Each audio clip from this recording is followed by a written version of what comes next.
Welcome to Real Time, Florida Sportsman. This week we're exploring Key West. It's time to find the shortest route to the hottest bite. We scan the Florida Sportsman community looking for the best fishing reports and travel to make real anglers our local guides.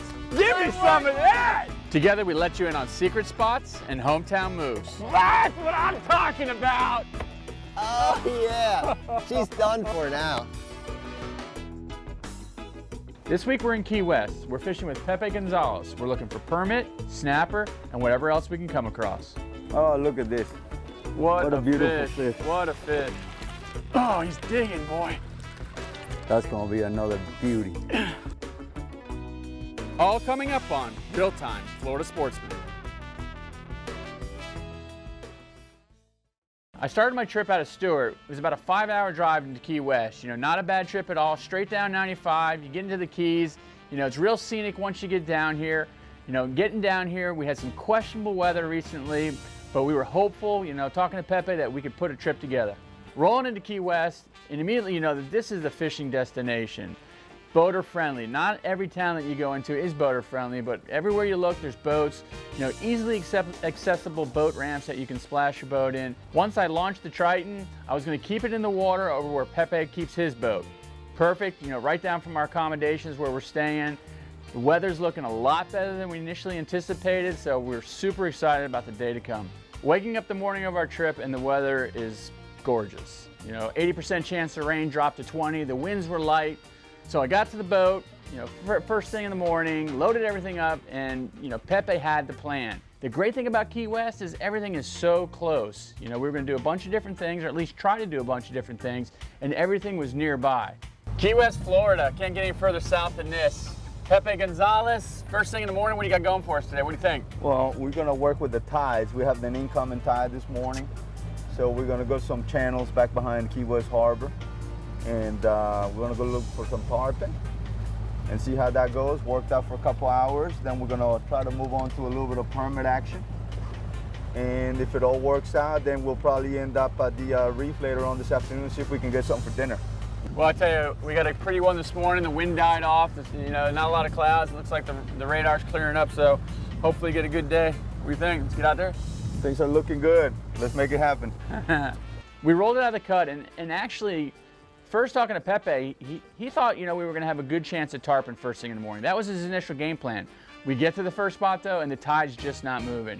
And rather than just sit there and waste time, he says, you know what, let's just head offshore, let's do something different. We pointed the Triton west and headed out to a permit spot. Getting here on the first spot, permit spot, Pepe, right? Yes, sir. This is a spot where the permit will come off, especially in the low tide, which is what we have right now. They'll come out here, and this time of the year they're spawning. So you can find a large quantity of fish at a time, which makes it a lot easier. Permit are very smart fish, but when they're in numbers like that, they're competing for food, and it makes it for a pretty easy bite. So hopefully with a little bit of luck, we'll get on some. Getting to Pepe's spot, we're in eye shot of Key West, not far offshore at all, and beautiful water. We get the Triton in position and get everything rigged up. All right, here's our permit rig. Pretty simple stuff here. Pen Battle 2, battalion rod, 15-pound spider wire.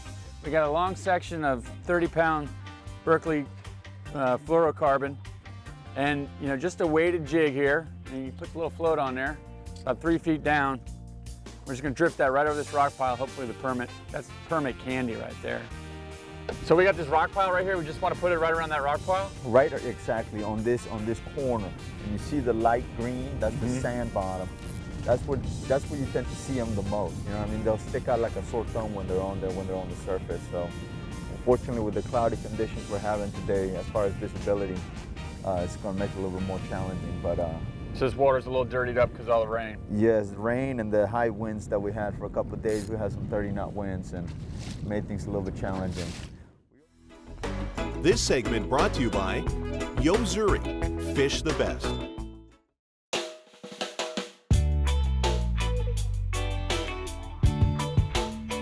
You ever get cobia in here? Oh yeah, we get everything, man. I've seen tiger sharks. Look at the turtles right there. They're all around. These are reef patches. This place is about 200 yards around, and there's just so much life in it. It's amazing. I know, it's amazing. I found a lot of these places through diving. You know, back when I was younger, we go spearfishing a lot, and that's how I came across. We go from one spot to the other. So much lobster, you know what I mean? There's so much going on here to keep kids busy. I know, just you put that chum bag in and the whole place comes alive. Oh yeah. Oh, I mean, if you put a little bait on the bottom or whatever, you're getting groupers, yeah, you're getting snappers, porgies, you name it, you got it. I mean, it's really unreal. It's big barracudas, mackerel. You could do something just out of that. Ooh, I thought I seen something over there by you. I'm sitting there watching my bobber. It's not 5 minutes and that thing disappears. Yeah, baby. There we go.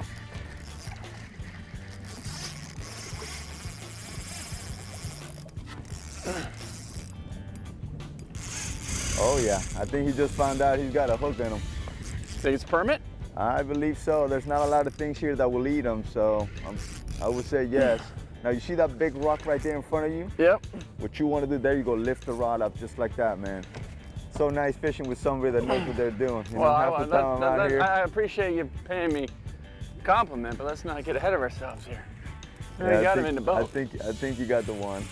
I've caught permit before, but most of the permit that I've caught are in deep water. And we have to use heavy tackle because a lot of times by me, we got to keep them away from the sharks. So Pepe grabs a little battle, 2,500 battle 2 to use for these things. And I'm thinking 15-pound braid, how am I going to stop these big permit?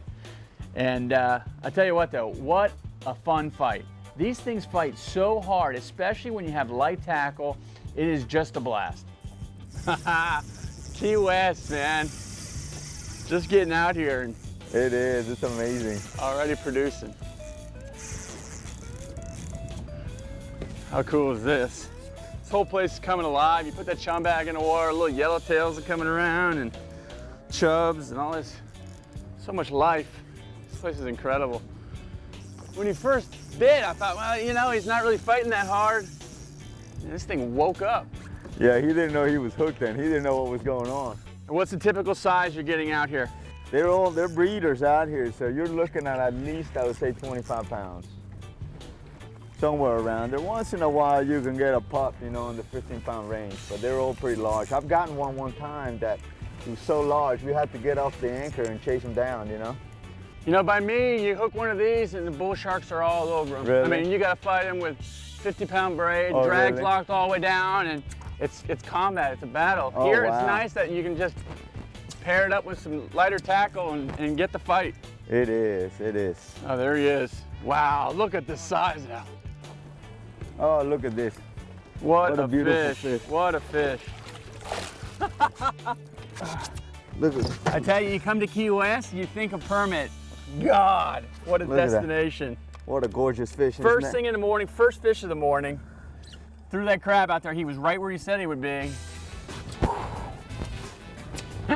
Key West, Florida. That's where it's at. Permit. Look at that. What a gorgeous fish, huh?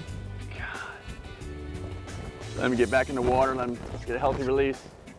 To see these permit in this clean of water, in this shallow of water, it's hard to explain. They light up like a light bulb. You can see them from a quarter mile away, and just to see them in that water is picturesque. I got a nice safe release with my permit, and it didn't take long, and Pepe was hooked up. Yeah! Oh man, you gotta love this. I'm holding your rod for you so you can put the rods down. And Well, thank you. Thank you for hooking it for me, George. he hooked himself, trust me. You bum rushed it? Oh, he just hammered it. And is this bite seasonal? I mean, is this? For me it is. For me it is. The flats guys get to play with them year round, pretty much. But for me, it's only this time of the year, this April, May, June, where they come out here to spawn. Sometimes I can catch them August, September in some of the wrecks in the Gulf side. You can find them out there as well. You know, it's always a nice surprise, but reliably you can only get them in April, May, June. You know, sometimes there's like two schools of fish, one of them being the males or the females, I reckon. In one school, it's like smaller fish, and then you got the big ones, you know? I'm not sure whether usually in fish, the females are the bigger ones. There he is, there he is. A little smaller one, but permit all the same. Oh, this one looks like a giant pompano.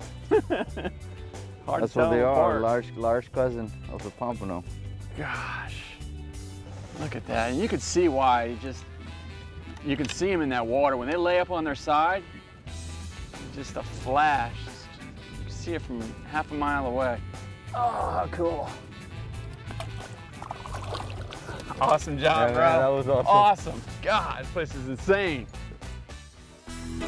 This segment is brought to you by Ray Marine. Don't just go fishing, go hunting underwater with Ray Marine.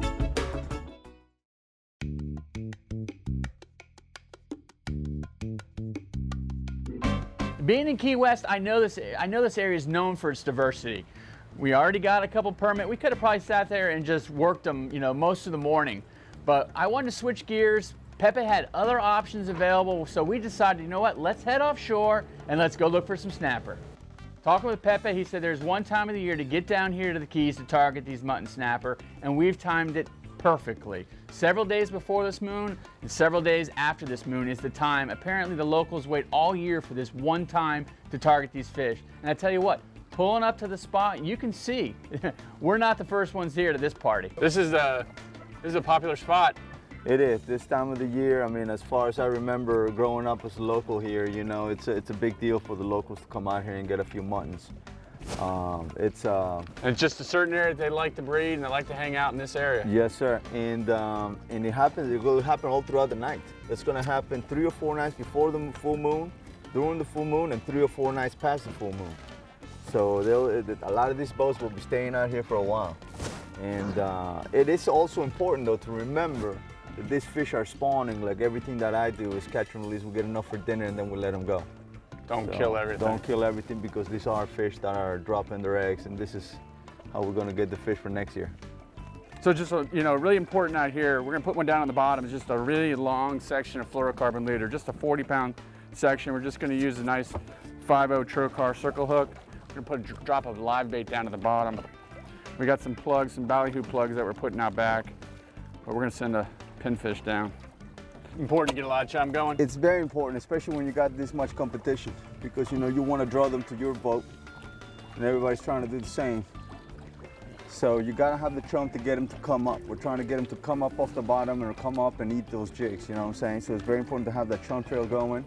All right. And it's also very important to have many different types of bait. I've been hearing days that they only want to eat the pinfish. I've been hearing days that they only want to eat bonita. I've been hearing days that they only want to eat ballyhoo.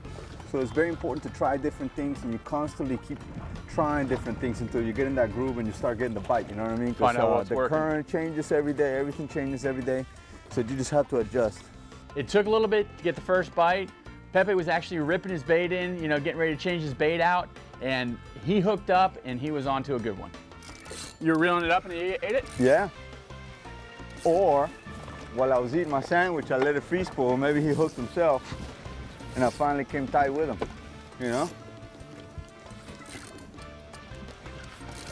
Is it a distinct fight that they do? Like you can tell? They shake their head. See something, I see some color. I see a little bit of red maybe, Yeah. Yeah, it's a mutton. Yeah, baby. Oh, that's a good one too. That's a what you call little one. dinner right there. Yeah, baby. You want to get them for Wow, me? yeah, I'll get them. George? Is that the average size right That's there? how I'm going to came up and chased it up. No, this is a small one. This is a small one. This is a baby. A baby. Yeah. That is a baby. I think, hey, what's the legal size on these? 16 inches. So What? he's more than plenty good, you know what I mean? What a Those cool are the fish. best eating ones too, by the way. The ones that are juvenile like that.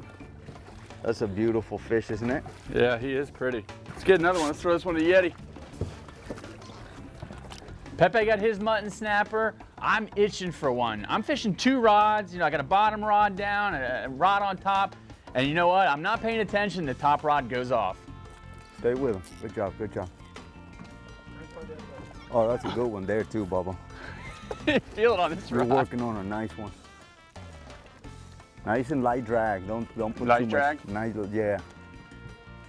You'll be surprised what you can do to him with light drag. God, they're See how a he's hard shaking fight. his head?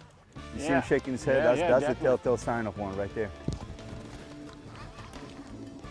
I just had that sitting out the back. I was fishing a bait on the bottom, and it was just on one of those little weighted jigs. Just back there in the current. He came up and hammered it.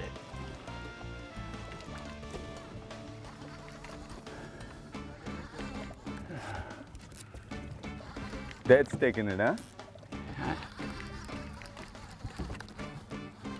They kind of blow up coming up, huh? Yeah, we're in over 100 feet of water, so. God, look at the belly tempting. on that thing. Look at this. Oh my Look at this, George. goodness. That's beautiful. Look at this. That is Incredible. a solid fish. That's a stud right there. That's a stud God, mutton. thank you so much for putting me on that man, thing, man. it's my pleasure, man. I'm glad that the weather and everything worked It out. just did, you know? You come down here, I mean, it's been a dream day so far. I mean, look at the colors in this fish, guys. Look at that. That's just Pretty gorgeous. as that. Gorgeous fish. Wow. It's gonna be some good dinner. Oh, yeah. Seeing these fish come up from 100 feet of water is hard to describe. From that deep purple water, all of a sudden you start to see a resemblance of color, and when you get them up to the surface, these things are gorgeous. This segment is brought to you by Triton Boats by Earl Bentz. We take America fishing.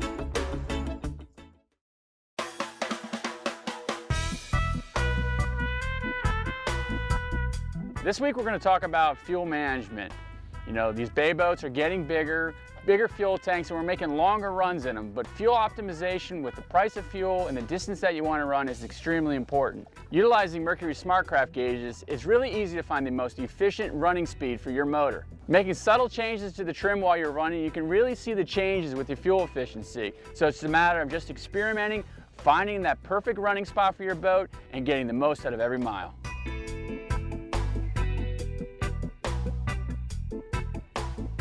Yeah, baby. I guess that ballyhoo worked. Yeah.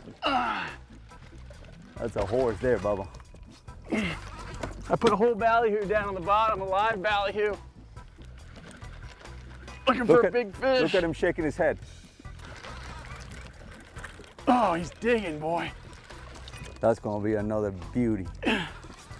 He just came up and ate that hole. We netted those ballyhoo on the inside where the permit were. I was using plugs. I said, let me try to put a whole one on. Wow. That didn't last down there 2 minutes. They're not used to seeing them ballyhoos down there. Yeah, like that. he's like, They "What are see you a doing live down here?" ballyhoo. It's like finding a $100 bill laying in the street. You're in the wrong area code.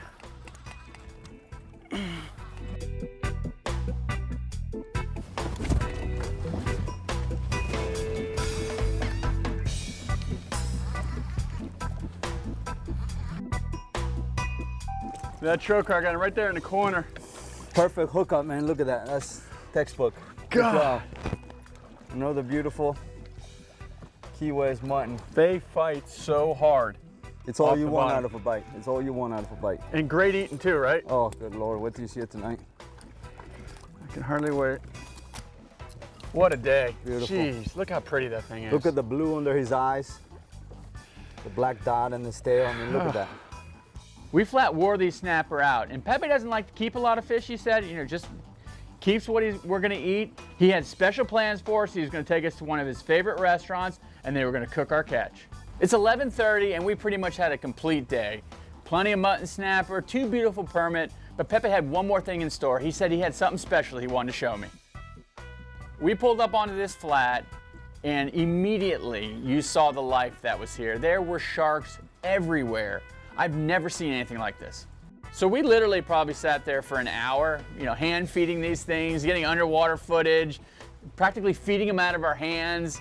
But it was one of those sights and it's one of those experiences that it's hard to explain. You're there, it's almost like a touristy thing for Key West to do, but I'm on the water many days of the year and it still had my attention. We were having such a good time cutting up and all I could think is, how my children would enjoy this. Imagine them on the boat with me, being able to witness this, these sharks everywhere. It is one of those experiences that if you have a child that you can bring them out here, these are memories that will last a lifetime. The run-in was just as beautiful as the run-out, and getting in, we're done. It's early afternoon. We've made it to Key West. the first day out to try to get a show, and we're highly successful. You know, what else do you do when you're in Key West? You do the touristy thing. You get down there, you check out Duval, Mallory Square, and we had a great dinner in store as well.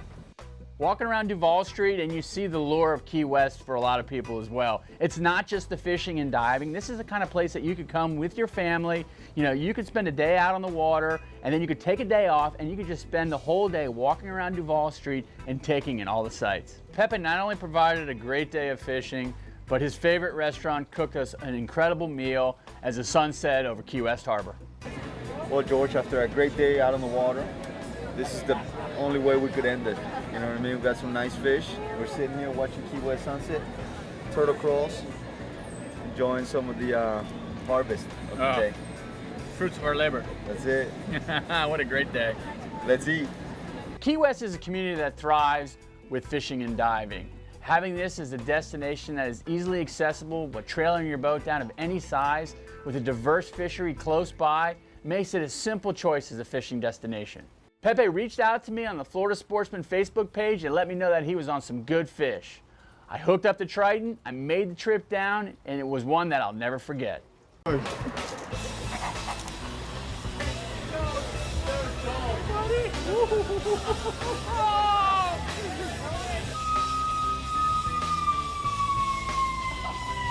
Efficient spot. What am I trying to say? And what'd you say? Come on vacation, leave on probation? Come on vacation, arrive on vacation, leave on probation. That's back then when we were doing spring break. Well, we're gonna try to go home, not on probation.